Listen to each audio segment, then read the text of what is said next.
Hello team, and welcome to another ATP Geopolitics video with myself, Jonathan M.S. Pearce. And I'm super excited to be, as I always am, I'm super excited to be joined by all of my guests. They're all wonderful.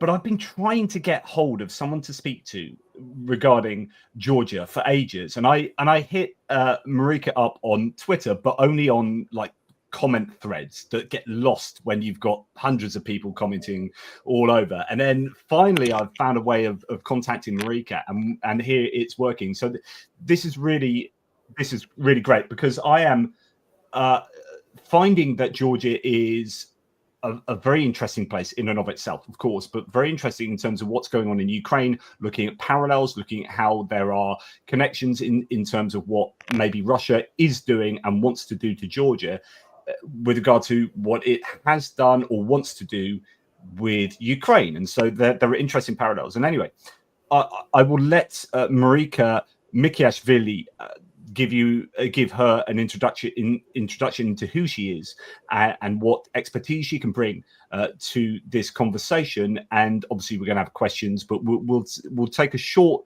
historical look at Georgia so that everyone's on the same page. And then we'll look at what's going on right now and where it's going to go and what that might mean with regard to Ukraine. So anyway, sorry, Marika, that's the introduction. Thank you so much for joining us. Would you like to introduce yourself to the audience? Thank you very much, Jonathan. And I'm so sorry that I missed your comment in comment section. I try not to miss any comments, but I suppose that it was something extraordinary going on in the streets or something. Yes, it's my pleasure to be here. I'm very glad to be here, and I look forward to engaging with the audience and providing some perspective on Georgia. As we call it, it's the we consider it the easternmost European culture, and it's basically true. So yes, we can start. I suppose, should I start narrating the brief history of modern Georgia? Yeah, that would be cool. Yes, well, Georgia is a very ancient country. Well, various Georgian statehoods are in combination around like 3,300 years old. And for most of history, Georgia was an independent country. Even when it was a vassal state to, let's say, Ottomans or the Persians, Georgia still had some sort of autonomy and administration under a Georgian king. And Russia was the first country that abolished Georgian kingdom, abolished the independence of Georgian church. By the way, for the longest time, Georgia was either part of the greater European civilization through also like territorial continuity with the Byzantine Empire and so on. And after the Ottomans captured Constantinople, Georgia found itself somewhat cut off from what we see as our civilizational brothers, our home where we belong. And for several centuries there, we tried to reach out to France and other Western European nations in hopes of getting some help against invaders. And there were many in this region, but because of geographic distance, basically it couldn't be possible. And then after that didn't happen, Georgia resorted to Russia, and we signed a treaty of protection. So Georgia would be somewhat of a vassal to Russia, but in exchange for protection. And Russia was not supposed to touch the Georgian statehood and royal family and so on. Anyway, as Russia does not adhere to any single treaty that it signs, they also violated this one, and they abolished the Georgian kingdom and so on. First, we were in the Russian Empire. Then after the collapse of Russian Empire, essentially, Georgia was democratic, constitutional republic. Social democracy was very strong here, and I think we were one of the first European countries to have universal suffrage, to have interesting social democratic constitution. And by the way, although Georgia is a largely Christian populated country, first ever elected the Muslim woman official was from Georgia, and she was in a municipal official position. Yes. So in many ways, and Georgia. And just to take a little bit of a rewind there, I don't have that much. I don't have that much connection, personal connection with Georgia. My connections go this far. One, I have eaten at 2 different Georgian restaurants in Ukraine that were absolutely amazing. Right, so amazing food. And 2, wine. Georgia is the cradle of wine in the world. Right, so it's the first definitely, wine. proudly so. Yeah, first wine came from Georgia, and so it has that proud tradition. I try and actually buy Georgian wine when I can locally. So, and I have done. I've been drinking Georgian wine recently. So, anyway, that's a complete aside. So, carry on where you were. Yeah, that's great. We're very proud of our being the first winemakers. Well, yes, and then Soviet Russia invaded again in 1921, and then for 70 years Georgia was in Soviet Union. In 1980s, we had a big surge in national liberation movement. And in 1991, in April, Georgia declared independence. Later that year, Soviet Union collapsed, but Georgia was hit very hard. It was, I think, the most affected republic. Maybe another that was as affected might be Tajikistan, but I don't know as much about Tajikistan, obviously. So Georgia had 2 ethnic separatist wars that were very much fueled by Russian meddling. And Russia has effective control over around 20% of Georgia since 1993, basically 1992, 1993.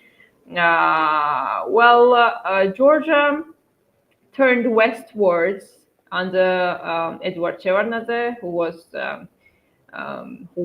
the second president of Georgia, and before that he was the foreign minister of USSR. And he was a very hailed diplomat in the West. He had contribution in the breakdown of the Berlin Wall and so on. But he turned west in foreign policy. He was quite effective. However, internally the state was collapsed. Really, they couldn't even collect taxes. It was complete lawlessness and a very weak state, a failed state. I think CIA classified Georgia as a failed state in 2002. Then the Rose Revolution followed, which was part of the color revolutions of the early 2000s.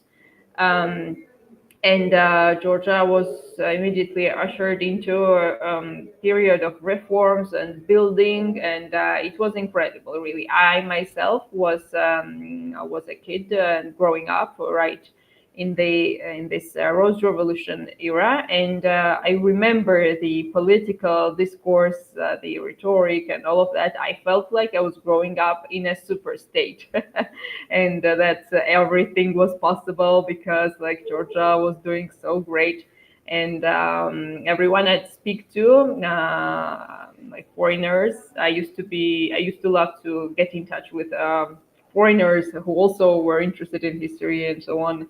Or just like traveling through internet online, and everyone knew Georgia thanks to the reforms that we were undergoing, and everyone said, "Oh yeah, sure, not country," because before that in 90s, usually foreigners would not know Georgia at all, and you had to explain what it was. Obviously, some people did, but the people at large, they didn't even know Georgia. And I also remember that time when I had to explain to people what Georgia was. So. And suddenly we were like top reformers in the world. Everyone was writing articles about us. We had some fundamental great reforms, really miraculous, I would say.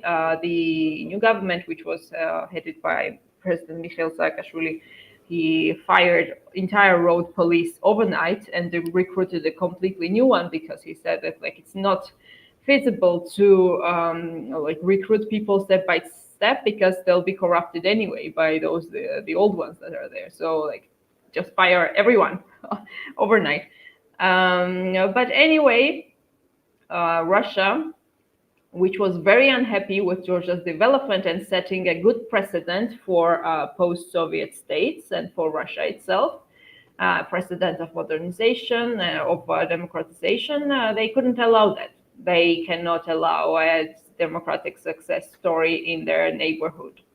So yes. This is the first clear parallel between Ukraine and Georgia, I think, because Definitely. partly what underwrote what Putin did in invading, well, really in 2013, 2014, and then again in 2022 in invading Ukraine was, yeah, you can talk about wanting Ukraine to be part of this essential view of Russia. So Russia is essentially formed out of all these places, and Ukraine is just, it is necessarily part of Russia, and all this kind of cultural, ethnic view of Ruski Mir.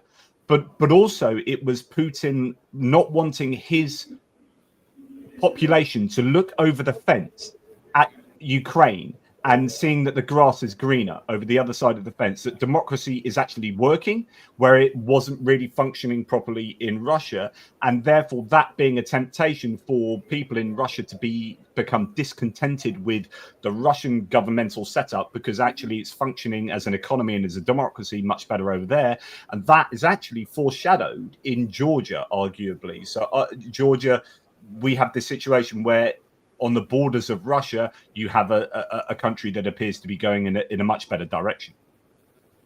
Yes, definitely. That definitely is the case. And Georgia was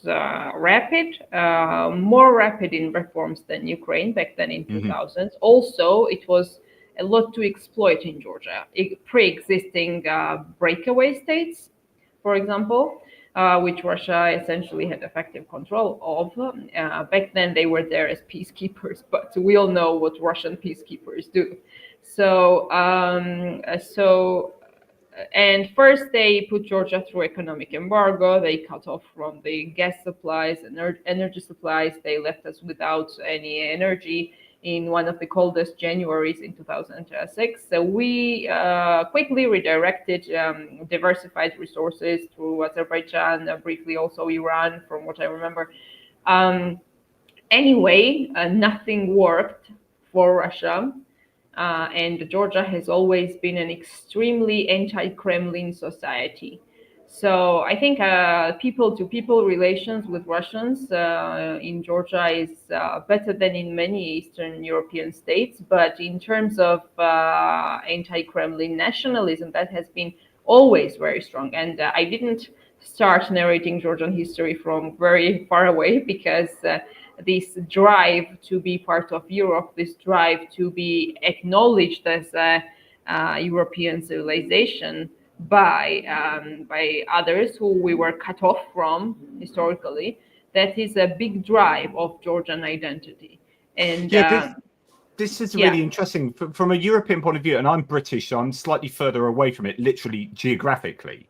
And I don't think, and I'm probably projecting onto many Europeans my own beliefs, but in my education, we don't really learn about that part of the world. So we learn about Europe, and it kind of finishes when it got to like the Soviet Union type area, and we're like, okay, so that's Europe. So then when Georgia and even Ukraine say, hey, we're part of geographic Europe and we're like the edge of Europe and we want to be in the EU, like probably for many Europeans, that's kind of like, what? Georgia wants to be in Europe? Do you know what's going on there? Because we've never really, and that's because we have this kind of very historically Europe-centric view of what Europe is, but that's probably really unfair to not be so aware of Georgia, and that must make it even harder for people in Georgia to then achieve their dreams of wanting to accede maybe to the EU or feel that they're part of Europe, when parts of Europe don't recognize you for our own kind of particular reasons. So I don't know if that makes sense. That is definitely true. However, I would say that somehow through the very persistence of a Georgian population, especially in the latest years, I guess these clashes with the regime and so on, somehow Georgia, I think, is perceived as Europe. So I remember in my childhood, I'm 28 now, so I was 7 when this world revolution happened. I remember that in the 2000s, in my teen years, there were definitely debates whether Georgia is Europe or not, but somehow it's got somehow we say in Georgian, the people's ear got used to it. So I think it penetrated the general pop culture or general culture idea, whatever, that Georgia is Europe. Now, I very rarely have to argue about it because like seems like everyone who has some idea sees that people are struggling for European idea, and when they come to Georgia, and tourism to Georgia has been great until recently, and also Georgians are have visa free to Europe, and they go there quite often. I think they see that like there's no differences between Georgians and other Eastern Europeans and even Central Europeans sometimes. So I think that. But without wanting to get philosophical, just to explain, because this is actually really important for understanding what Russia is and what Europe is that, so from my background is in philosophy. So in philosophy, you get this idea of essentialism, which is that there are certain abstract ideas that have essential properties. And, you can talk about this with gender, and you can talk about this with, biological sex, and you can talk about this with a table. Like, what are the essential properties of a table? And what happens when it's a bit funky around the edges? Okay, well, this happens with Russia and Putin's idea of what Russia is. He has an essentialist view, and Alexander Dugin and these people say, well, Russia is this, and it essentially involves Ukraine and arguably Georgia as well. And then you can argue, well, what is Europe? And the reality is there isn't an objective idea of these things out there, like some kind of platonic realm where these things exist, right? What we understand as what Russia is and what Europe is are ideas in our heads individually, and we have to agree on consensus, and then we write that into international law. So there is, like, if Georgia sees themselves as part of Europe, and Europeans see Georgia as part of Europe, then you're part of Europe. And if Ukraine see themselves and Georgia see themselves as not part of Russia, then you are not part of Russia. Like, it is self-determination. The idea that people have a sense of their own identity and can derive their sense of identity, that no one else can tell you what you are and what you believe you are. And if all Georgians think that they are Georgian and not Russian, then that should tell you something. Anyway, just a bit of philosophy. No, definitely. I also love philosophy a lot. You're right. And related to that, sometimes when people ask me, foreigners obviously, that like, oh, so is Georgian similar to Russian, the language? And I say very harsh, no. Sometimes they say, yeah, sure, like a different dialect, okay? Like you don't need to be that harsh just so that you push for your politics, And then I say, like English is genetically more closer to Russian, or like English is closer to Russian, or French is closer to Russian than Georgian is. And suddenly they are, what? Because Georgian is not even an Indo-European language. So yeah. Anyway, Russia was out of tools how to address Georgian issue in 2000s, and the last thing there was war. So they waged war against Georgia in 2008, just to stop Georgia's and Ukraine's NATO aspiration. But we need to see the causality here. So some people think that we can say no to NATO and we'll have no problems with Russia. Well, there are several elements to it. Mikhail Saakashvili, the then president in 2000s, says in his memories that he has communicated to Putin that Georgia was even willing to say no to NATO if only Putin helped with the territorial integrity of Georgia. But Putin responded that, so it was early 2008, Kosovo had already declared independence in February. And Putin wanted to slap the West in response for backing Kosovo. And Putin said to Saakashvili, I'm sorry, boys, but I need to respond to the West, and I'm afraid it will affect you too. So the recognition of Georgia's breakaway separatist territories, it had a lot to do with Kosovo and the international situation. But why do the states, why do Russia's neighbors even want to be in NATO so much? Because they see it as the only guarantee of deterring Russia. we see that countries who managed to get into NATO before Russia was strong enough, they're safe now, right? And it's the gray zones where NATO didn't enlarge to that were now prey to Russia. But the thing is, Russia is not irritated by like urge for NATO. Russia is irritated by independent states in its neighborhood, whom it cannot control. And as soon as there's no government that Russia controls, Russia simply panics and resorts to military violence too.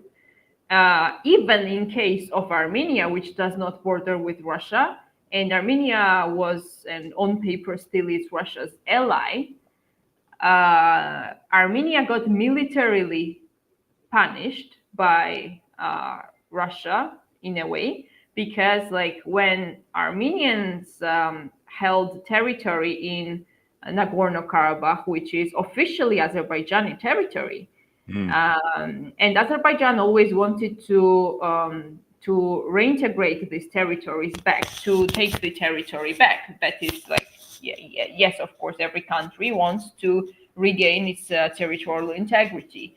But for the longest time, Russia would somehow, how to say, Russia was interested in status quo, and Russia did everything for status quo there, which was that Armenians held Nagorno-Karabakh essentially. But as soon as government changed in Armenia from this Russia-leaning, kleptocratic, corrupt regime, post-Soviet regime, to a democratic government, as soon as that happened, Russia indirectly or directly greenlit Azerbaijan to do whatever wanted within its territorial limits. And Armenians feel very neglected by Russia, and rightfully so. So even more so, first Armenia said to Russia that like, help me, because Russia was obliged to through a treaty. And Russia said, sorry, that is not your territory, it's Azerbaijan's territory. But then when some skirmishes or some incursions happened on the Euro-Armenian territory, and Armenia said, but now it's my territory, so what about now? Russia still didn't do anything. So as soon as Russia does not control governments, it resorts to direct or indirect military threats, essentially, and military action. However, and that is Georgia's problem now. However, even if it does control a government, then there are other problems. Then Russia still undermines the states for them to never be able to be a functioning state. And the society just lives in poverty, corruption, nepotism, everything the worst, everything that people flee and go to West for, right? Go to the West for. And then, so Russia had this war in 2008 in Georgia, and back then, the West was not ready to acknowledge Russia as an aggressor. So they said that Georgia irritated Russia, and Saakashvili's personality was very flamboyant, very insisting, and he was even sometimes called a crazy person, both at home and abroad. So his image really fit the narrative that Georgia irritated Russia, Georgia was reckless and caused the war, and Russia just responded disproportionately, but still. So there was this reigning narrative that it was possible to avoid this war. It's kind of like victim blaming again, like we've seen with Ukraine, which is, and you're seeing this much more formally from the US at the moment, which is it was the Ukrainians' fault. It was Zelensky's fault. He didn't do this. It was Biden's fault. It was NATO expansionism, where, as you said before, Georgia wanted to go to NATO. It wasn't that NATO was trying to get Georgia. It wasn't that NATO was trying to get these countries. I wish. Yeah. it's the, the Warsaw Pact countries went straight to NATO after the dissolution of the Soviet Union because they recognized the power of a defensive alliance against the threat of Russia. It wasn't that NATO was trying to gain and encroach upon these states around Russia, and that's really important to understand. So that was Russia's situation. Then you had, Georgia's situation, and then you had obviously an interesting that Saakashvili is connected to Ukraine as well. Anyway, so that's just yes, I'll get to that too. All that is very right. However, the thing that it was Zelensky's fault. It's somewhat less penetrating still than it was about Georgia, because back then the era was different. The Western perception was different. Back then, Russia was an ally for the West. And I personally have almost single-handedly blame Angela Merkel for everything that has happened since, for the war in Georgia, for the war in Ukraine and everything, because had she agreed for a membership action plan for Ukraine and Georgia back in April 2008, then this might not have happened. The fact that in Bucharest they didn't give us the membership action plan, it might have seriously emboldened Russia. So in 2008, even now, like in Western literature, in Western academia, whatever students study, if you study something on the Russia-Georgia war, it has a 95 or at least 90% chance to be a Russian narrative, or somewhat like not maybe fully Russian narrative, but a mixed narrative, because Georgia blaming has been going on for a long time. Thankfully, especially initially in this stage, Ukraine avoided it, and the role of the United States in shouting in advance that Russia is planning it, the full-scale invasion, and rallying the Western opinion around the idea that Russia is preparing for an invasion. That was very important. No one was asking on February 24th, oh, who shot first? So who did what? Like, did Ukraine provoke Russia? Did Ukrainian soldiers shoot first or something like that? That was not the case on February 24th, and that was important. So in Georgia's case, it's not just only geopolitical blaming, but the factual blaming of like who shot when and things like that. Anyway, so in 2008, that was it, and Russia's very clear objective was a regime change in Georgia. I think it was Lavrov who spoke to Condoleezza Rice, who was Department of State back then, that like Saakashvili needs to go, and Condoleezza Rice said, like, are you saying that your aim is to depose the democratically elected government? And anyway, they did not succeed at it back then, but then in the subsequent years, Saakashvili government did lots of mistakes, and they accumulated the really bad track record in human rights and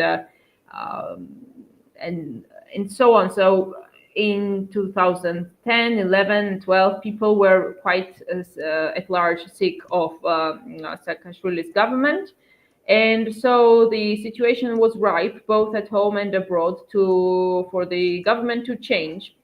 And by abroad, I mean no one wanted Saakashvili in government anymore because he was not a comfortable person for the West. He was too loud, and Georgia was too noisy against Russia, while the West was having a Russia reset and flirting with Russia fully on.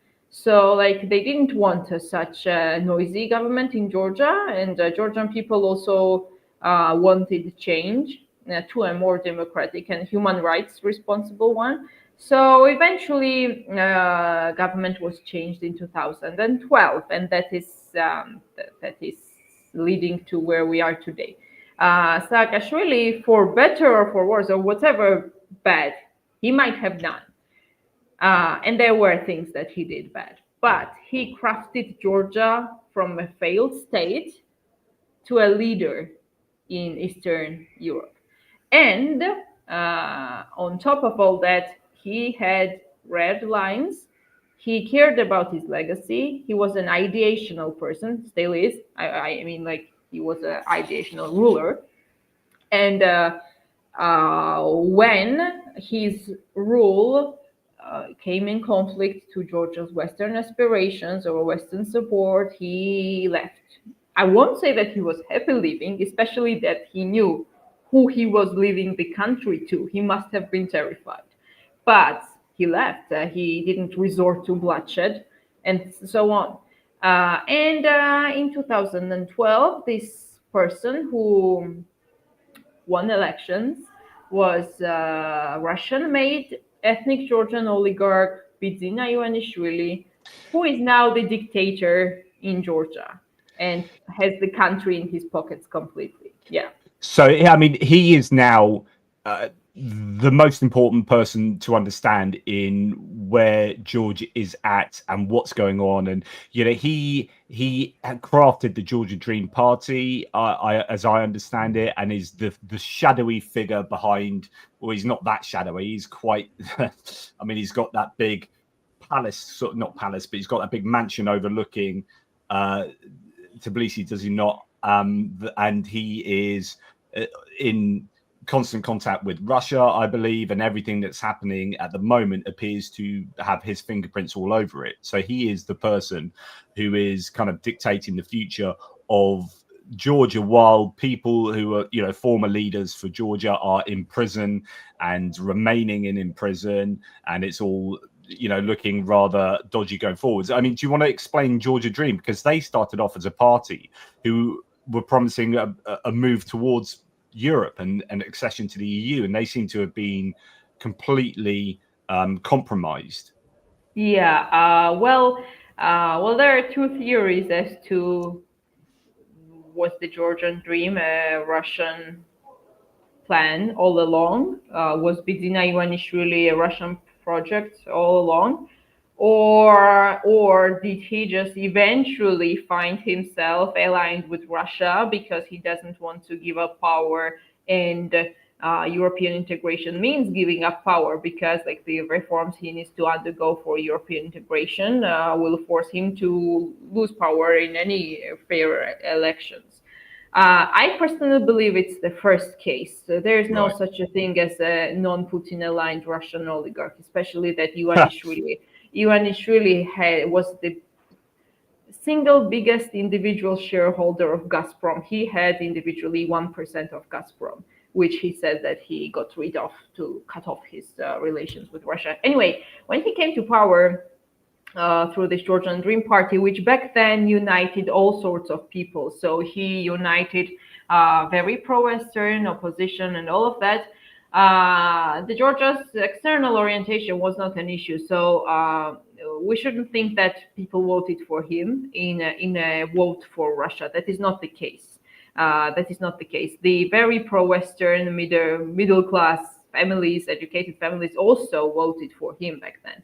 So because it was a protest vote to what they perceived like a gross human rights violation, and so on.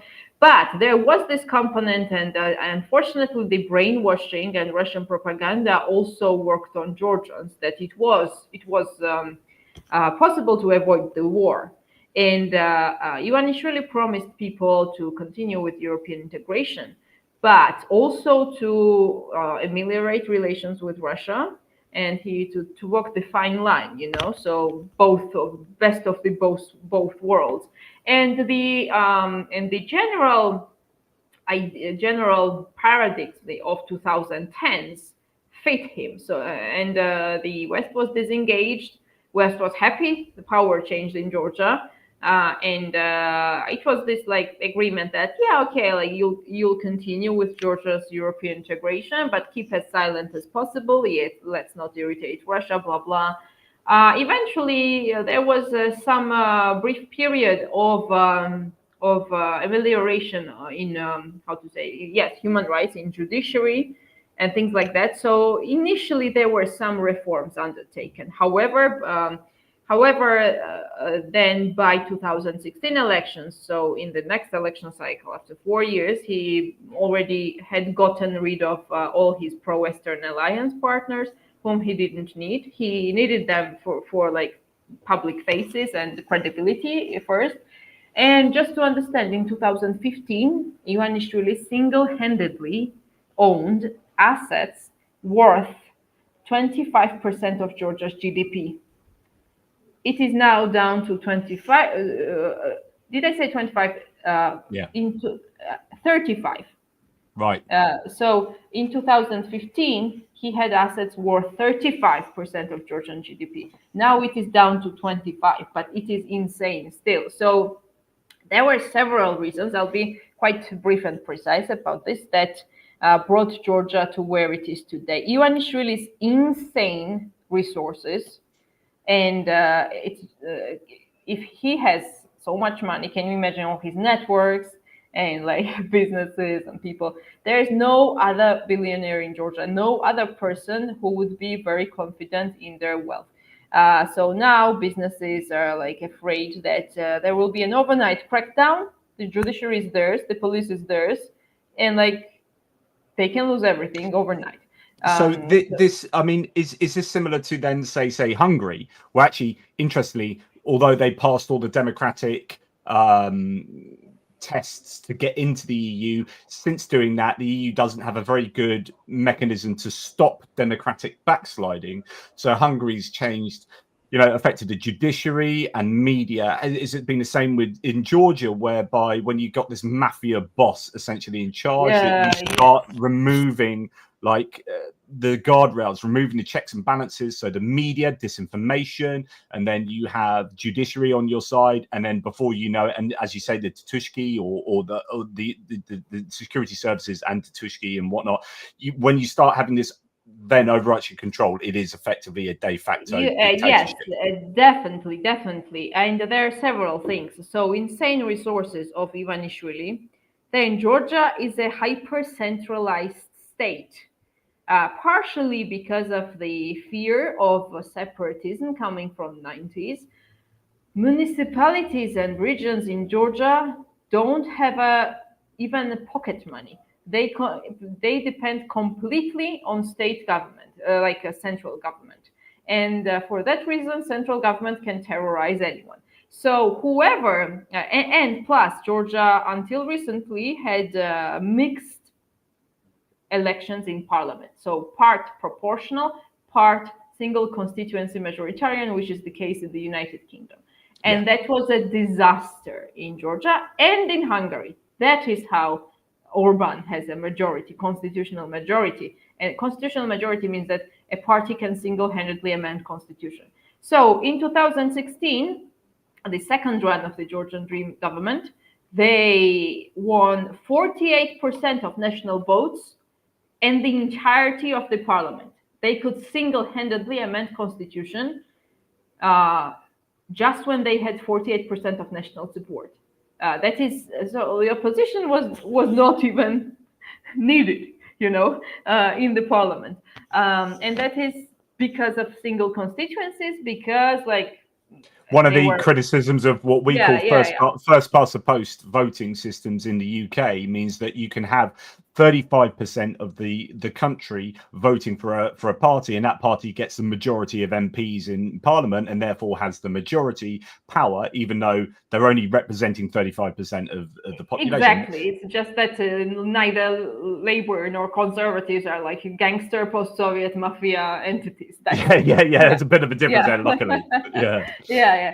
So that's the case. So the combination of these three, insane resources, financial, not comparable on our side, the complete control of state administration, because whoever held the parliament held anything, any mayor, all mayors, any village councillor, and everyone. And that also penetrates the police, right? So if you win, so in 2016, by winning 48% of votes, they won every single official state position on every levels of administration, basically. So complete that power. Is it. Absolutely complete unchecked power. And over time, they pocketed everything. I would say that until very, very recently, media has been doing quite okay. It was obviously persecuted, but Georgian media has been heroic, and sometimes people don't have salaries for months. They have months of delays due to financial problems in media, but the Georgian media heroically kept going. But like they captured everything, yes. And when they captured everything, they began legislating these foreign agents law and so on, like last year. And one huge problem of Georgia, that is such an irony, that the most pro-Western, most pro-European country in the post-Soviet world, until like Ukraine, of course, is, but after the full-scale invasion, Georgia has always been.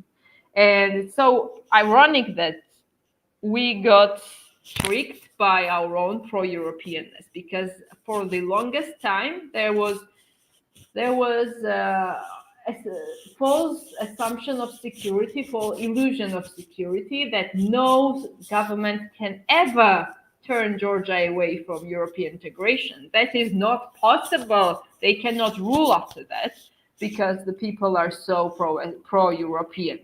And that illusion of security and was why also quite a big part of the opposition kept cooperating with the regime until very recently. I won't say that they were collaborating, although probably we have a lots of planted people in the opposition as well, or groomed people. But like some of them genuinely thought that, oh, it's okay, I'll sign this deal, or I'll sign this law, I'll do this, because overall we're still going correct direction, and it's not possible for us to stray away from European integration because like the people will just explode. So that is the big irony. That's the what we might call the fallacy of incredulity, which is like this fallacious thinking that we often see, whereby you're like, oh, that's impossible that could happen, therefore it's not happening. It's not true because I can't imagine that could be true. Like it's so I'm so incredulous to that being the case that it can't be the case, and of course that then allows that to be the case quite easily, because then you don't put up these vetoes to that happening, and then in broad daylight you just see your country slide into autocracy. And what gets me about both Ukraine and Georgia is that we're so used to watching films, Hollywood films, where the good guys always win, right? Where everything has a kind of happy ending, broadly speaking. And why I got so obsessed with the war in Ukraine, considering I wasn't, at least at that point, a geopolitical analyst, is that I was a atheist philosopher, writing books on whether or not God existed, right? And then I get drawn into this, and what drove me into this, as my audience knows, is like this feeling of unfairness. It's so freaking unfair that Ukraine would be invaded by this bully, and then the world seems kind of powerless to do anything about it. And that's the same with Georgia, where you see it happening, where you see the nefarious forces of Ivanishvili and Russia take control over people that want a different future, that have ideals, that are idealistic, and it's so freaking unfair. But the universe is also not fair. It's not interested in fairness. That's why we've got black holes and cancer and crap going on in the universe. Is like it's not interested in fairness. So we are the ones that are responsible for trying to stop unfairness take hold, and so we're at this critical point where, and you're going to talk about now the recent history, like the protests and whatnot. But it's it's up to the Georgian people to take control of their future. But it's dangerous, and it's up to foreign people like us who are sympathetic to Georgia to do something about this. And it's not so dangerous for us to do so, but then it costs money and political will. So anyway, that's my rant. Over to you. No, it was. I really appreciate it. I really appreciate your very personal and emotional connection to everything. Well, after they already captured everything, they began legislating this very repressive legislation. First instance of tabling this foreign agents law was March 2023, Back then, we fought back in the street, and for that time, they backed off. And the thing with the Georgian Dream is that when they back off, they only back off tactically and temporarily. Then they come back even stronger. But we learned it in practice, and it wasn't visible always. And now, hopefully, it's not too late. And then they tabled this law again in 2024, last year, exactly almost a year ago. It will be a year in 12 days from now or so on. And what's wrong with this foreign agents law? Because some people say that, of course, even Western countries have this transparency of foreign influence and the registration of foreign influence actors like FARA, the Foreign Agents Registration Act in the United States, for example. And that is what back then, I call them the government for previous cycle. Now I call them the regime after October 2024, because they're illegitimate anymore at this point already. So back in April 2024, the government, they tabled this law again. But in Georgia, the thing is that the word agent itself means a spy. It's the Soviet legacy. So agent means a spy. In English, it has a real estate agent or like whatever, who is the agent of this sentence. It's like linguistic, and anything can be an agent. In Georgia, it very much means a spy. So whenever they call you a foreign agent, they call you a foreign spy. And this inherently means that you're an enemy of the nation. And although that was not written in the law that we are enemies of the nation, that is how they portrayed it to the public, how they communicated. The rhetoric was, yes, enemies of the nation. And the thing is that in Georgia, there is no independent money. I already mentioned it. There is no one confident enough in their wealth, because the entire wealth is in Ivanishvili's hands. And he has the entire country captured. And so NGOs, media, and everyone, most largely their income is from Western donors. And that is what keeps the country going. Usually NGOs even take up on tasks that the government refuses to do, like care for disabilities, adequate care for disabilities, and so on. So their aim was to simply starve NGOs, so that eventually everyone would close down. All opposing ideas would close down, would flee the country. They would have their assets frozen, and so on. And it was so ridiculous, the extent of these restrictions, to the point that imagine an animal shelter that receives 20% of their income from anonymous and multiple donations abroad. So if you and your friends decide to send money to some animal shelter in Georgia, that animal shelter is a foreign spy and an enemy to the nation. It was to stigmatize people. It was to starve them, to starve civil society, and to force them out of the country. So we very precisely called it Russian law. We called it Russian law, and it's interesting that simultaneously the same was happening in Kyrgyzstan, in Republika Srpska, which is a pro-Russian Serbian separatist entity in Bosnia-Herzegovina, and so on, and Hungary too. Hungary as well, yes, and Slovakia and to Russia. some degree. And so this proliferation of foreign agents laws, Russian-style laws, was simultaneous. And I would say that since the bar was so high in Georgia, because people resisted it so much, that if people failed in Georgia, I think all autocrats or like future autocrats, wannabe autocrats, especially in the EU enlargement area, they would be emboldened to pass the same legislation. Because why not? What are you countering to it? A revolution? Are Bosnians, Albanians, Montenegrins ready for a revolution that it will take? So Georgia is a dystopian cautionary tale, and it should be studied in a textbook how a country was completely rotated by a Trojan horse takeover. And the people realized what was happening at large, because when it was already quite late, again because of the fallacy of what was incredulity. Incredulity. So like no, it can't happen in Georgia, and suddenly wow. And they were very very, how to say, slow in all of it, like because like they took their steps for 12 years so slowly that many simply failed to see the big picture. People would say that, oh yeah, it's okay, it's just like one institution, yeah, whatever, like whatever.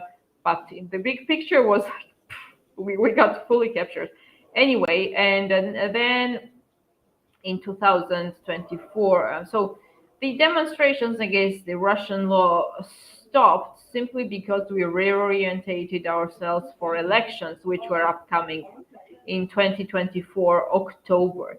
So no one was planning for a revolution a couple months before elections. So opposition people redirected all resources on preparing for elections. And I myself am in an opposition party, and I will say that we gave our best in this pre-election period. However, some people are still unhappy. Well, there are limits to what you can do in 3-4 months, given the inherent deficiencies and things that set you up for failure that are there for 12 years.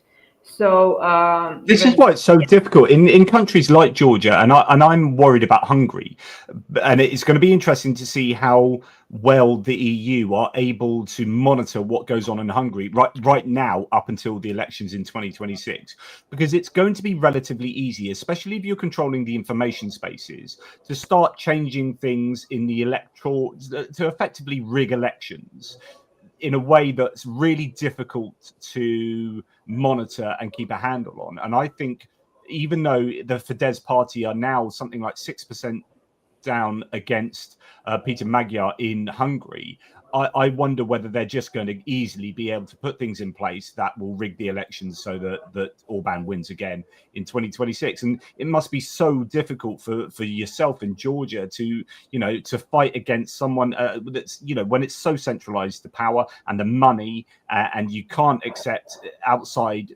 power, outside money, and it becomes really difficult to be able to break the hold that Georgian Dream and Ivanishvili have over the Georgian country. Yeah, definitely that is the case. And so in October, the usual carrots and sticks that they deployed in pre-election period during previous elections, of course it was deployed, like manipulation, intimidation, and so on. It's a lot going on before election day. Previously, the Georgian Dream would win before election day through everything they had deployed. They have a near totalitarian knowledge of every citizen. They know everyone's vulnerabilities, everyone's problems. Yeah. Oh, you have a father in prison. I will ease his sentence if you vote for me. Or I will fire you if you don't vote for me. I will not give you the money for the treatment of your mother, state money, that if you don't vote for me. However, this time it wasn't just a manipulation. It was outright rigging on election day proper. And it was... it also should be studied in a textbook how they rig the elections through the help of electronic voting, electronically assisted voting. First, it was a transparency issue. Then there was essentially they rigged on election day alone 14-15% of votes. And it wasn't just electronic, if I remember. I remember reporting this at the time. There were people being given multiple ballots. If they were of a certain party, they could fill them out, put them in. They were stuffing ballots. It was electronic. Yes. So ballot stuffing. There were some pressings that still had paper voting, but the majority of pressings was electronically assisted. which means that you would like put your paper through a scanner that read your result and so on. Anyway, there were lots of different, and they don't even need actual living people to rig anymore. Yeah. And one of the things was that every single voter registration machine at a precinct had the entire country's database in it. So the regime supporters, they were rallied to vote 30, 40 times each, for example, because these machines were not connected through the internet.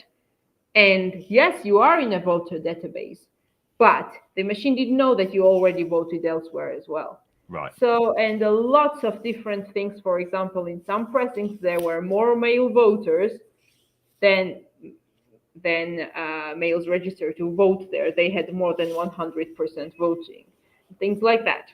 So I will not go into details. And it was a big shock for Georgians because all eggs were put in this basket in winning elections there, and there was this reigning atmosphere that our voter turnout could overwhelm their intimidation and manipulation before elections. And yes, that was the case, because obviously the intimidation and manipulation alone without election day rigging was not sufficient for them. And they knew that. That's why they rigged it. So, and now it does sound very naive, but back then in October, it was like situation when the population does not want them anymore. The West is increasingly unhappy with them. They really don't want them to be re-elected.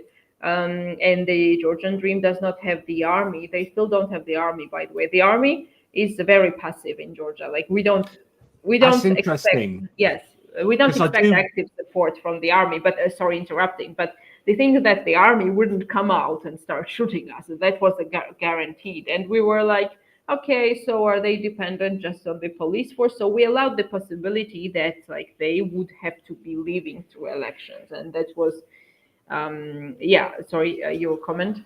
Well, no, I was just going to say that, and I was actually going to make a distinction between the army and the security services. Security services, traditionally the same with Russia, where there are more people in the security services than the armed forces, actually, or that used to be the case. I don't know if it still is, and that's the way that you control your population. It's just. It's the frustration that you must feel that we know that the population wants a different future for the country, but we're being stopped by cheating. But there were how many people in, say, we're going to get on to now talking about the protests and whether there's been anyone sort of taking off their uniforms and joining the protest. I'll be interested to see, because Georgia's a small country, right? And therefore, most people are going to be connected to other people unless you're getting Russians in that are drafted in to support, like Tushki.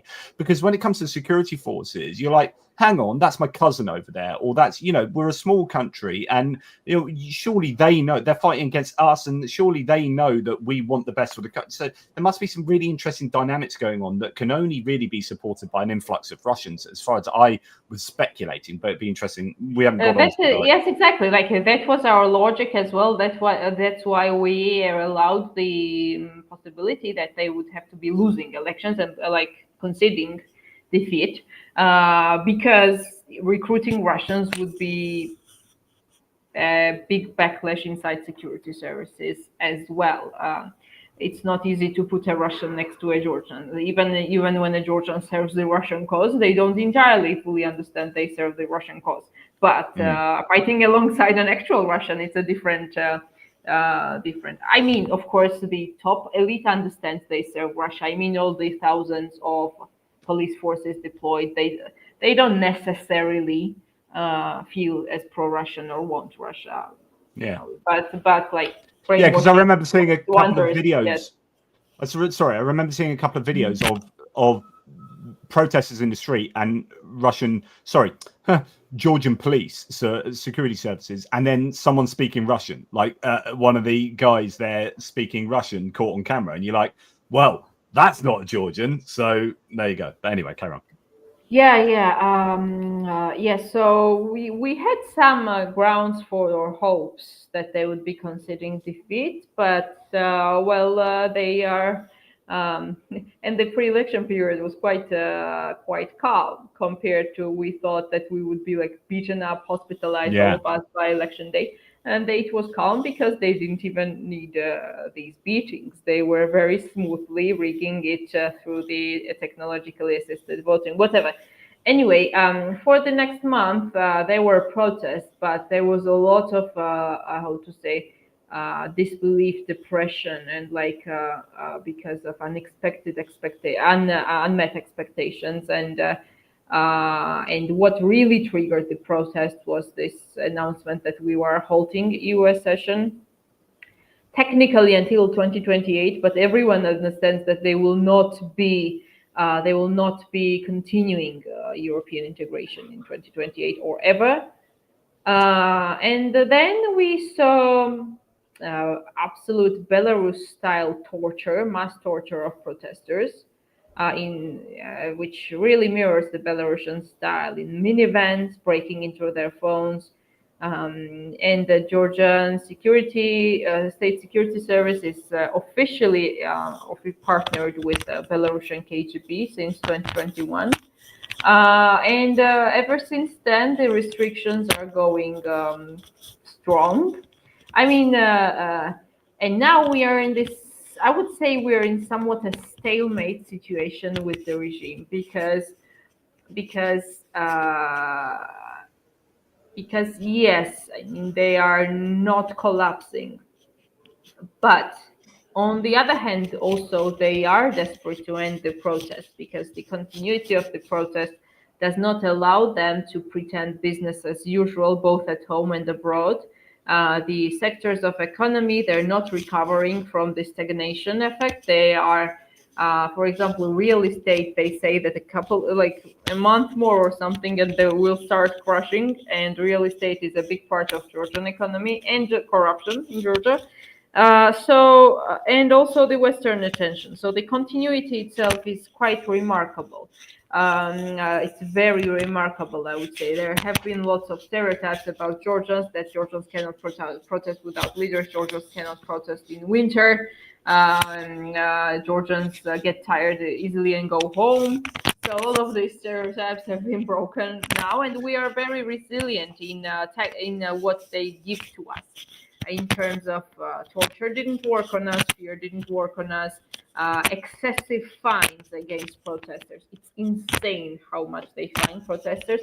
That did not work. I don't know if your microphone is I don't know if something's slapping on your microphone. Sorry, maybe it's like hair brushing against it or something. Is it better now? Yeah. So nothing really worked. They couldn't stop protests. They can't stop protests because people have been quite persistent and stubborn.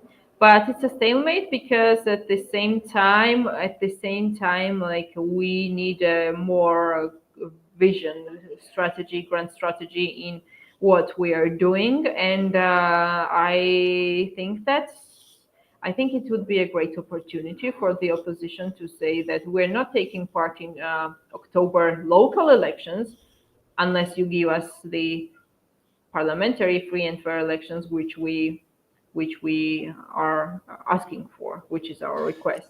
And unfortunately, yeah. Mm-hmm. Well, so it's been going on, I don't know, is it 117 days, or maybe I've got it completely wrong, whatever, an amount, very consistent, I forget the number now, but very consistent number of days that you guys have been protesting, which is absolutely incredible.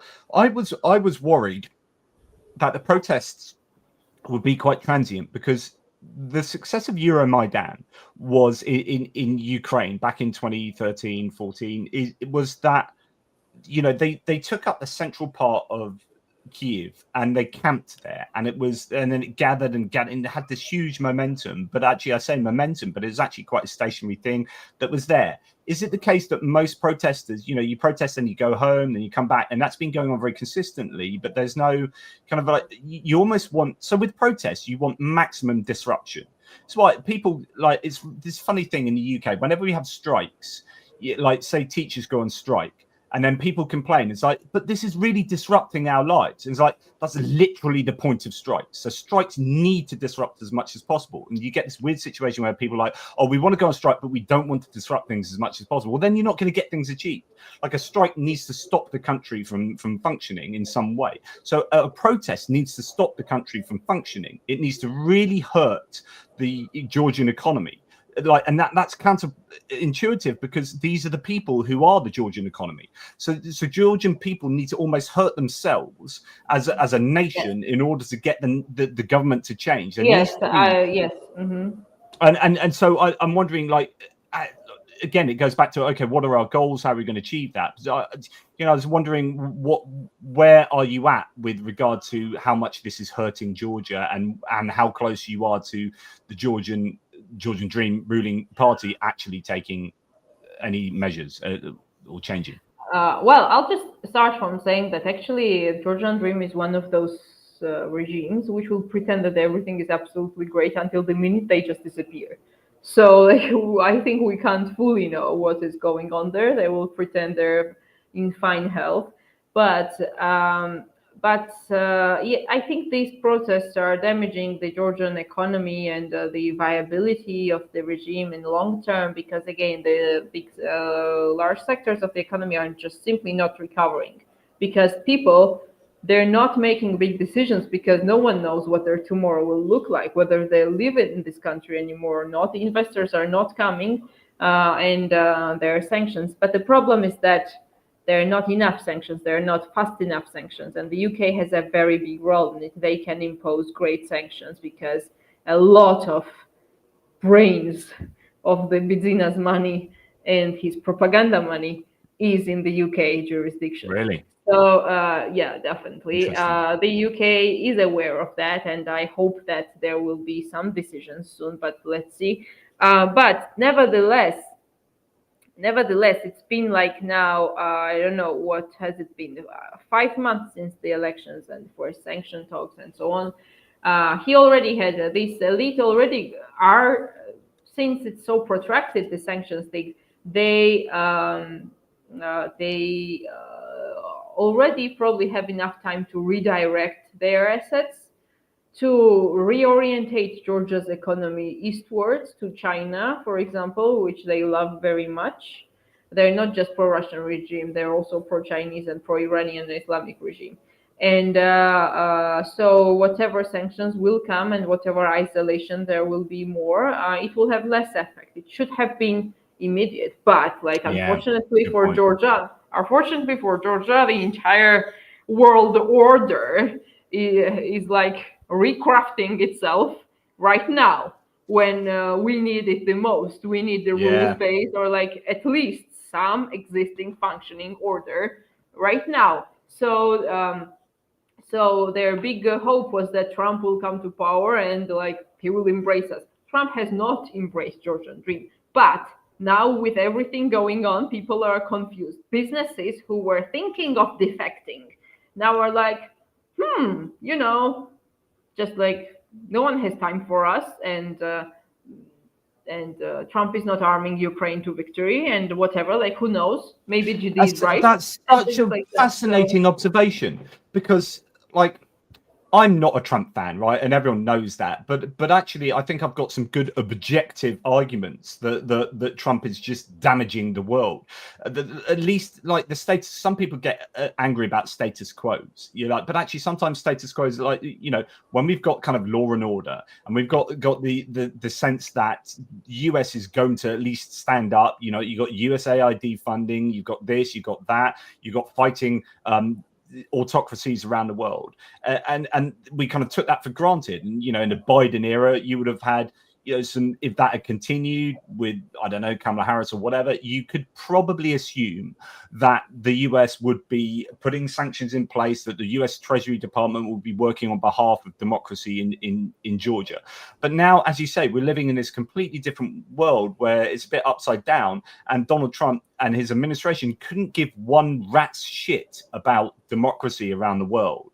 And they there's this kind of sense that this axis of evil is able to just consolidate, and then Georgians are thinking, as you say, like, well, well, we were going to like up ship and go, and maybe, you know, the US was something we'd look up to. Now, well, actually, where do we sit? What do we do? And it's only, it seems, that the EU and Europe at large that is standing up for democracy in the world, but then they're kind of fighting in this competition against these other great empires of the US, who's now changed sides, Russia, China, blah, blah, blah, blah. And then Georgia, poor Georgia, and Ukraine are stuck in the middle of these moving, you know, well, not moving, these empires that have competing ideals. And it's just like crazy times. Sorry. No, that's a very valuable contribution. Well, I would say that it's not impossible for Trump to take a tough stance on Georgian dream because of maybe China connections, Iranian connections, or like Russia sanctions evasion. We don't know what happens eventually. Maybe they will have to be very tough on Russia sanctions evasion. But the time, GD won a lot of time in the meanwhile, while we are still figuring out what's happening, and while it's not clear what's happening, also probably to Trump's administration itself, it's not clear what's happening, because likely they're not getting the responses they were hoping to get from Russia and so on. Anyway, it's a period of confusion, and we need a more strong umbrella, political umbrella. And as I said, it would be good for united internal front to say that we're not taking part in any more elections until you give us free and fair elections. And this has been the topic of internal discussion here in Georgia these past several days. Some opposition parties, they're saying, no, it's no time. 6 months is a long time, and I'm not responding to you now whether I'll take part in the local elections or not. So we have a lot of differences also in opposition in terms of radical responses, in terms of although I'm part of opposition, I think people are at this point not wrong to expect more from opposition, let's say. But in terms of strikes, so in Georgia, we do not have trade unions. We don't have anything of that sort. We don't have any umbrella or coordinating or rights defending, nothing. So in Georgia, there is public sector that is fully under control, or at least intimidation reach of the Georgian dream. And then there are businesses who are either Georgian dream businesses or normal businesses. But for them going on strike, and we had a strike attempt, businesses closed down, quite a lot of them. And for them, how to say, they harm themselves by closing down, like cafes closing down and so on. So it's either businesses or people who receive ridiculous salaries. In Georgia, median salary is around 300 pounds, 300 British pounds. So we have state sector, businesses, or impoverished people. That's what we have. And we've never gone on strike, I think. I think it just never happened. So the strike infrastructure, it's so undeveloped. Yeah. And people are really impoverished and really intimidated. And on top of that, the opposition is not agreeing on tactics or timelines. Yeah, because but surely if you refuse to stand in local elections, then that just hands even more power to Georgian dream. I would not say so, because because we know that all elections will be rigged in Georgia. The talks of even by Freedom House, Georgia is not an electoral democracy anymore. Yeah. So no. So entering local elections is crying out cheater once again, and opposition just like appearing weak in public eyes once again. And plus, the most important factor, sorry, I'll need to grab my charger too. The most important factor, people will not come to vote the most active people are nauseous about the mentioning of elections. How the opposition is supposed to say, oh, like just this one last time, please come vote. Like, no, I will not go and vote. I cannot tell anyone to come and vote. Anyway, I'm sure that eventually, by September, there will be more or less normal responses. But in the meantime of confusion, we don't have any coherent internal strategy on what we're doing. Because like if all of these opposition parties said no to elections now, for example, we take part in the elections, if only you give us free and fair parliamentary elections, we could have a unified, coordinated front, both at home and abroad. We could be proactive in process, set an agenda, like communicate to foreigners what we want aid in better than we do now. Yes, we do have good communication, but better. But in any case, for many in Georgia, it seems like, and it is like a birth of a new nation, a civic nation for real. However, I sometimes joke that this is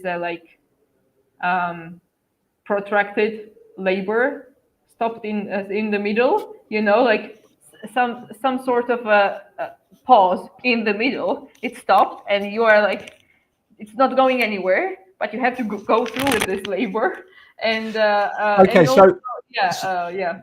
Well, for the final question before we do the questions from the audience, taking that Labour metaphor, like the final push to get this new country out, like to see this change, like I know you've talked about a couple of things you can do, but what is the best chance that you've got? What are you hoping to happen that will enable the Georgian dream to not be in power? Because like the only way I can see it is it's not going to happen democratically. It's just like that can't happen because they're rigging the elections. So therefore, like the only option I can see is some kind of violent protest that takes control of the government, some kind of revolution or overthrow. Like how can you see this happening?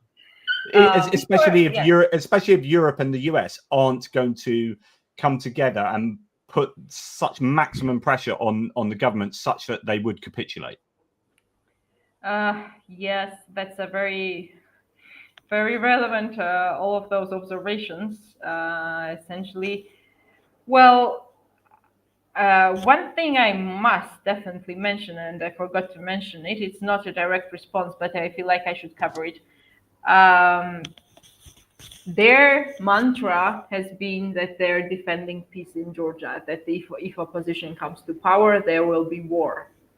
And it has worked on some people. I wouldn't say that everyone who says it believes in it.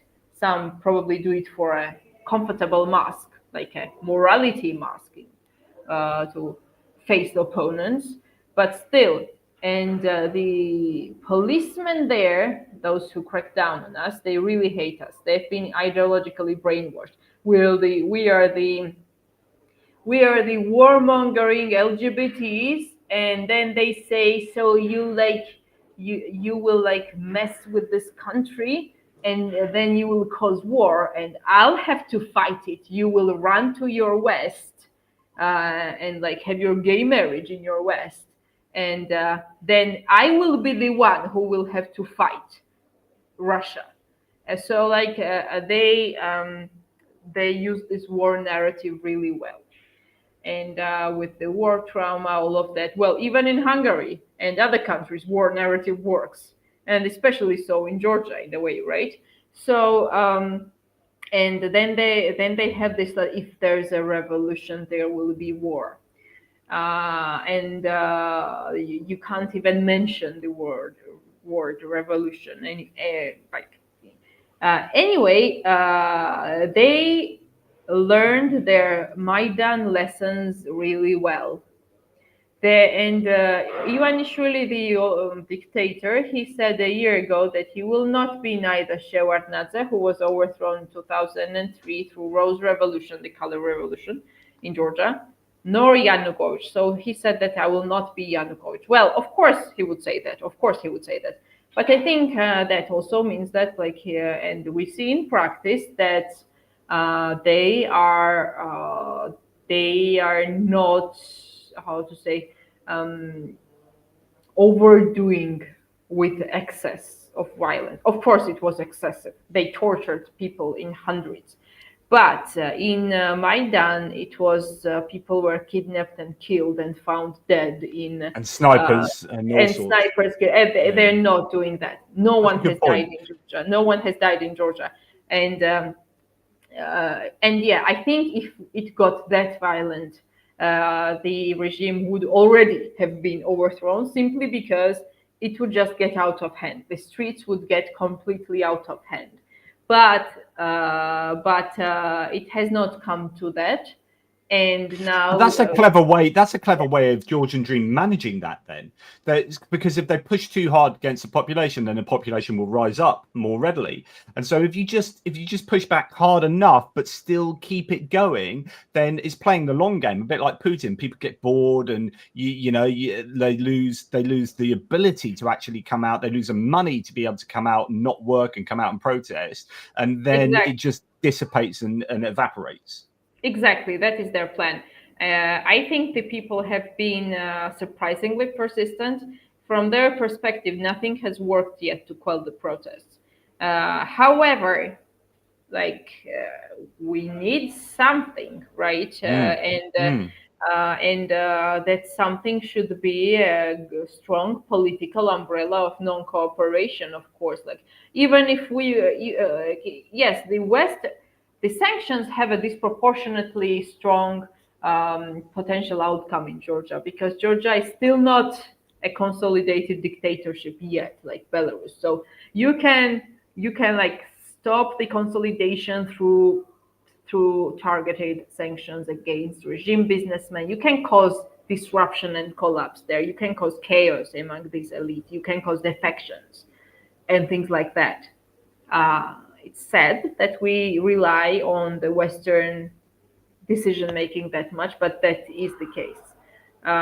Because alternative, again, is this violent revolution.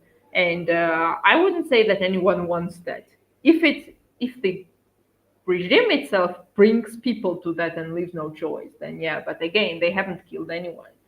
So they are resorting to draining people, draining public resources, and exploiting whatever they can exploit in all spheres of life, and chiefly so the opposition. So, yeah.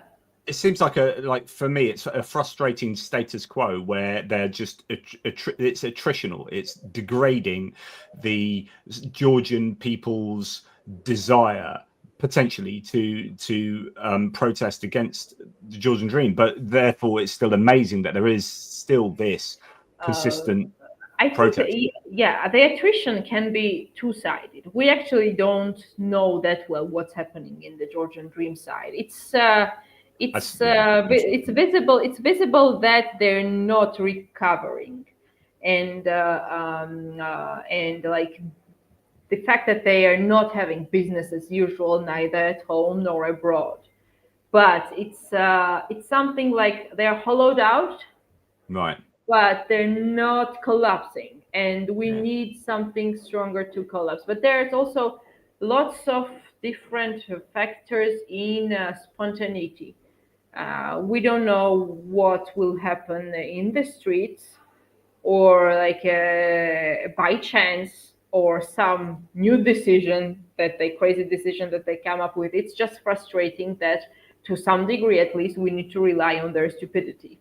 So that is frustrating. But but I would say that in Georgia, I would still love to believe that we have just enough virtue to meet the challenge, like they say, William Stewart, the Lincoln's the state secretary, or I'm sorry, I don't fully remember, but the concept of just enough virtue, and I would say what distinguishes Georgia from Russia in this regard is a very strong William Stewart. Yes. So he said that this this republic always had just enough virtue, maybe none to spare, but enough to meet the emergency. So I would like to believe that, because we've been proven once and again about the resilience of Georgian society, and the fact that, again, like a couple of months ago, people would not believe that Georgians can protest an entire winter. Or a winter at all. It would be the thing that, like, oh, like let's protest in spring, so people don't protest in anyway. But important thing in Georgia is that all of this is very much tied with national identity, and I think that is what makes it different from Russia, because I think this is a very strong and persistent mobilizing factor.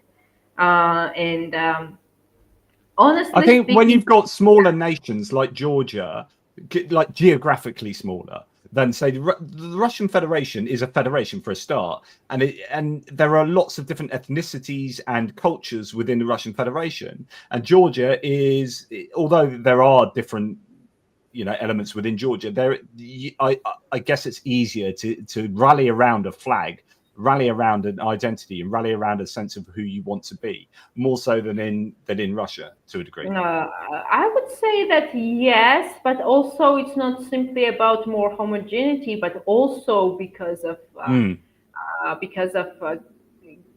history, and good governance here is tied with democracy, with European integration, and the European integration for Georgia is not a modern generation invention. As I said, it's a centuries-long aspiration. So it's a DNA level thing. And anti-Kremlin nationalism is also a DNA level thing. Although I'm unhappy with how people interpret it, like they can embrace Russian businesses, but like be anti-Kremlin nationals. But in any case, I think the longevity of the process, the continuity, and all of that exactly has to do with this. And in a way, I understand why in Russia it would be so hard to counter Putin, because when it's just corruption and good governance, it seems to me that in Georgia, for example, it would not be enough cause to mobilize people for prolonged periods of time.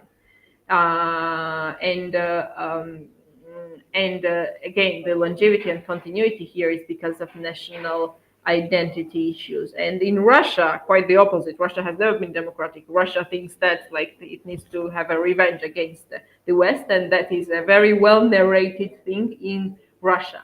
So Russians against Putin were not necessarily thinking that they are saving Russian identity from an foreign imposed foreign occupation, or like an enemy imposed regime. That was not the thing. That is the thing in Georgia, and I think the biggest hope there has to be is in persistence that is rooted exactly in this national cause. Exactly. Someone just commented that nationalism is not always a toxic word. Exactly. In Georgia, it's a liberating cause, basically. Liberal nationalism, of course, like nationals can be ethnic, civic, and Georgia has a bad history of ethnic nationalism. But like now we are, now this movement, which is truly national and truly civic, it's a very big civic nationalist mobilizing thing. So this has been absolutely fascinating. This has been like a history lesson for us all, and I really appreciate that. If you just have time to, because I know you need to go, but yeah, definitely. We got I some have questions. 17 minutes, definitely, yeah. And I'm so sorry for like searching for my charger and all of that. Oh no, that's fine. Honestly, it doesn't matter one shot. Don't worry about that. Yeah, it's fine. So Goose Springsteen's got a bunch of questions as ever. Thanks, Goose. Really great supporter of the channel. Can Marika give her thoughts on Georgia's relationship with its neighbours Armenia, Turkey, and Azerbaijan? Do Georgians tend to sympathise with Armenia in relations to issues like Nagorno-Karabakh? That's a massive answer needed for that. I wonder whether you could do that really. Yeah, definitely. I'll try. So for a Georgian, territorial integrity is an absolute red line. And many Georgians have had incredibly hard time to sympathize with Armenians simply because separatism is a no-go for Georgians. But also because there's a centuries-long, somewhat a rivalry with Armenia, and I think it also has been nurtured by Russia pretty well, so that there would be no unity in Caucasus. Plus, until very recently, Armenia as a state was Russia-aligned, and Georgia and Armenia found themselves on the opposite ends of the two worlds, basically. That was fascinating, so that's changed. That's really changed. So Armenia has been dropped by Russia. Azerbaijan's like Nagorno-Karabakh essentially going back to Azerbaijan, as far as I understand it, to some degree. And then France has come in and helped Armenia, and Armenia is now looking towards Europe for its salvation as opposed to Russia. So there's been this real switch around. And Georgia not being in Russian hands is essential for Armenia too. If Georgia is controlled by Russia, Armenia can, in theory, be erased off the map because no one will ship this French equipment to them and things like that. That's really something I've said before on my channel is Armenia's future is 100% is hugely in the hands of Georgia in terms of where Georgia goes. And if Georgia completely accedes, if you like, to Russia or capitulates to Russia, then Armenia's future is pretty much exactly. And I think Armenian diaspora could lobby a lot against the Georgian dream, even if not out loud. But I'm not sure if that's being done.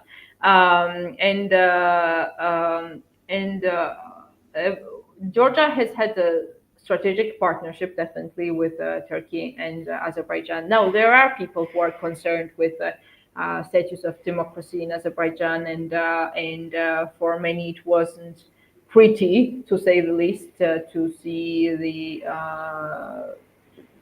basically that there are no Armenians left in Karabakh, right? But these new perspectives are just being formed. And separatism is such a no-go for Georgians that it has definitely affected all of it. We can move to new question, I think. Yep. Is the Abkhazian identity? So if you're talking about Abkhazia, just to give you that map of the annexed territories, if you like, Abkhazia is this one in the top left there of Georgia that is sort of under control of the Russians, as far as I'd understand it. Is the Abkhazian identity largely a Russian creation, similar to Moldovan? I have a Jewish Abkhazian friend, so not an ethnic Georgian, who has a different view, but it seems plausible to me at first look. I don't know if you can make that.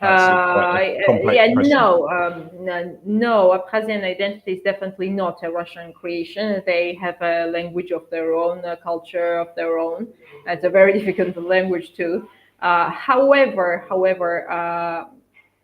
I think the ethnic conflict was avoidable, and a lot of it had to do also with the elite aspirations in Abkhazia, because the Abkhaz elite had a preferential treatment under the Soviet Union, and they were afraid that they would be losing all the privileges in a new Georgian state. So I think this elite tangled things is important. So I think that it was to a degree possible to avoid this breakaway status and confrontation, but definitely the Abkhaz are a legitimate people with their language and culture. Yeah. Mm-hmm.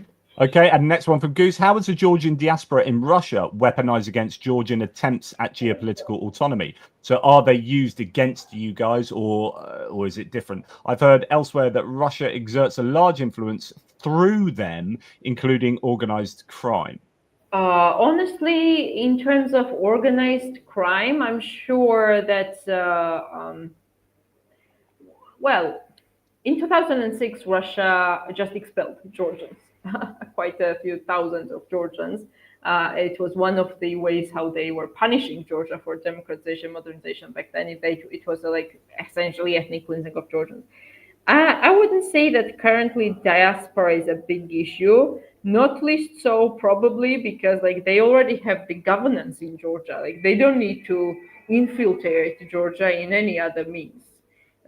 They control everything, and this Georgian mafia, it's Georgian mafia that they control or like are allied with. It's not even necessarily in Russia. They also live very comfortably in Europe or in Georgia proper. I'm not fully sure about the role of Georgian diaspora, but this very fact probably means that they're not a big factor, or at least not really a visible factor. Yeah. And the last one is, if peaceful protest, and thanks, Goose, as ever, really generous. If peaceful protest or dissent doesn't work, what can realistically be done? And we kind of talked a little bit about that. Previously, Georgia contributed troops to the NATO mission in Afghanistan. Has the military leadership been entirely compromised? Well, complete disobedience will work, I'm sure. But as I said, we don't have a history of that, and we're just making baby steps in civil disobedience things. We never had to face such a regime to actually resort to actual full civil disobedience.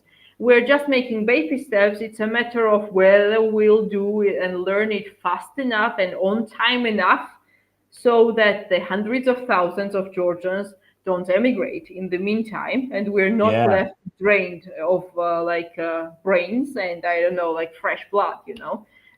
So that's the thing. I think and that's the problem with Russia. Yeah. Like the dissenters in Russia, the liberals, if you like, they're the first ones to like get the hell out of Dodge, and so that takes away. And you know, Putin has said previously, yeah, I don't mind if they go.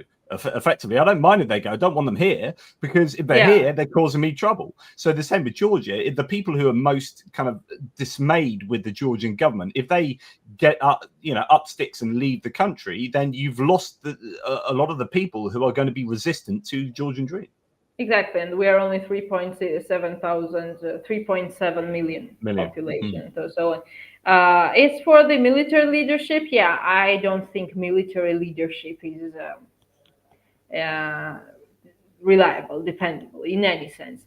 I think that military personnel themselves are largely sympathetic to our cause, but they have cleansed the army silently. They have simply made such conditions in the army or downgraded the importance of the army so much that over 12 years, the best of the best in the army left, even the country. They work abroad in as personal guards or things like that, in general, the status of the army is very neutral, very detached, and very weakened. So, well, at least it is good enough that we don't expect that the army will come out and start to. Yeah, that's a good yeah. So brilliant, thank you. Well, look, just a few thanks to some of my channel members. Kevin Forst, thank you, really appreciate your support for the channel with the ATP Geopolitics memberships, and Richard Bennett as well, always absolute legends. Thank you. And Violet, thank you for some Romanian love there, so that's really appreciated. Look, people have really appreciated what you've had to say. Marika's super good guest. Hope that Jonathan will invite her more often. Absolutely, always welcome to come on. Great live, JP. My heart goes out to Marika and the Georgian people, as I'm sure many of us feel. And thank you, Jonathan. Great to see Marika. Know your brave heart, feisty voice, and stand, and updates on Volia Radio. So that's awesome. And I learned a lot of Marika through her reporting after during when the protests were just starting and I think she's frozen there, but at the end or at around the time of the votes and the election, and it was really important to get her voice. Marika, are you there at all? Can you hear me? No, she's gone.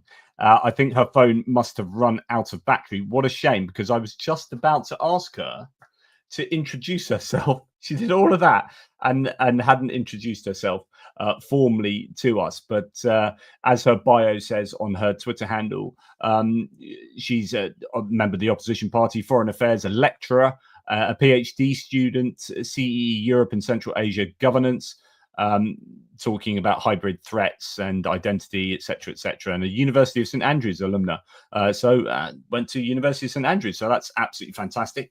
I really, really appreciate her having spent the time with us, and it's such a shame I can't say thank you to her right here now, as she has, I think, run out of power there, but hopefully she has the political power to carry on and affect a change in Georgia. And what I really liked about that chat is actually getting her to talk us through the history of Georgia, the modern history of Georgia, because I think it's really important.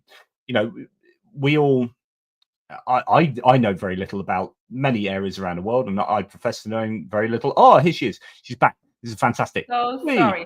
Did I leave any questions unanswered? I'm so sorry to be unstable internet connection. Yeah. What I was just saying is that how wonderful it was, obviously, to speak to you, and I was just going to ask you to introduce yourself to the audience, because you didn't do that at the beginning, and just let the people know who you are. I'm so sorry. I'm so sorry. I'm Marika Mikiashvili. I'm 28. I'm a foreign relations person for political party DROA, which is currently part of the Coalition for Change. The largest opposition coalition in Georgia. We came first, both in the rigged results and the actual exit poll results. I also teach at a university in Georgia, Altai University, post-Soviet, post-socialist transitions and foreign policy issues. But I think my main job is essentially being a media platform on Twitter, because that is what I have become in this past year. Yeah, that's it. You were invaluable around the election time. That's what I was saying to the audience. You were invaluable for me around the election time on Twitter, because I just got a real sense of someone on the ground who was able to give a sense of what was going on, whilst also being, you know, knowledgeable about obviously about Georgian politics and whatnot. So thank you very much. Yeah, leaning heavily on you, which is why it's so great to have you to speak to us about this, because you know that I was following what you were up to and what you were saying. Thank you very much. I appreciate it. And I have like a minute or so, because the place is closing down. What would be your final words then? Sanctions, non-recognition, and standing up to Russia and all Russian influence in general. Freedom. Yeah, amen to that, sister. Thank you so much, everyone. Thank you, Jonathan. It's been very fulfilling for me to be here, and thank you, the audience. If you have any questions or something, please feel free to reach out on Twitter. I can answer individually in DMs too. Fantastic. Well, look, thank you so much, Chris Shanehoff here, saying the Georgians helped my family when they were taking slaves during the Turkish persecution of Armenia. Please tell them thank you. So thank you from Chris Shanehoff. Look, thank you, Marika, and I look forward to talking to you again. I'm sure there's going to be much more to talk about with regard to Georgia. Best of luck to you personally, but to Georgia, and anything that I can do to help your cause, just reach out. You know, I have a modest audience here, but they are amazing, the team here. So anything that we can do to amplify any message that you want, just let me know. Thank you so much. Thank you, and have a great day. Thank you. Awesome. Thank you. You take care. Bye. All the best. Thank you. Thanks. You too. Okay, well, thank you very much to Marika there. Thank you so much to you guys. That was absolutely edifying, wonderful.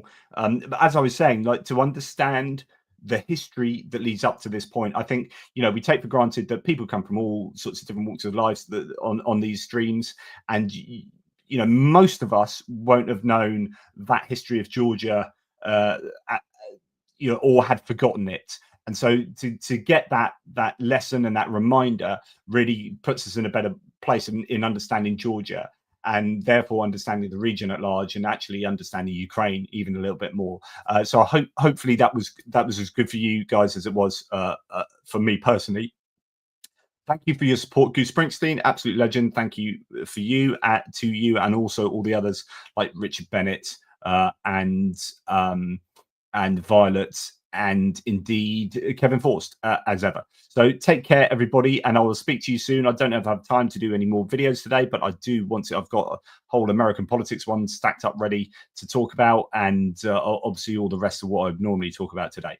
But take care, guys. I really do appreciate you, and I'll speak to you soon. Oh, and don't forget the NAFO, which should be in the link below, the NAFO campaign we're doing. So if you have a spare few pennies, that would be amazing.